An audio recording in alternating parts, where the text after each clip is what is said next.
Nyt seuraa pelottava vinkki. Oletko kuullut, että Helsingissä kummittelee? No eikä sitä aika huippujuttu.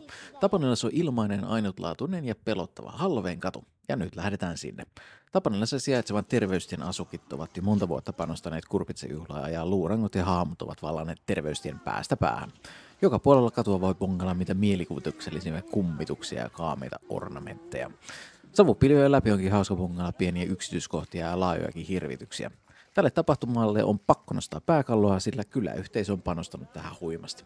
Pihakoristelut on nähtävissä Halloweenin aikaa ja Halloween viikonloppuna on isommat kinkerit. Jos tänne tulee, niin pari vinkkiä. 1. Suosi julkisia. Terveystie alkaa käytännössä Tapanalan juna-asemalta. Tää houkuttelee paikalle paljon ihmisiä ja tunkuu voi olla. 2. Pistä jotain taminetta päälle. Täällä kun käytiin, niin kävijätkin oli panostanut miltei yhtä hyvin kuin asukkaatkin. Mutta ehdoton peukalo terveystie asukkaille. Lisää perhemenovinkkejä lasten tapahtumiin löytyy meidän sivulta, että tätä tiliä seuraamalla. Ciao!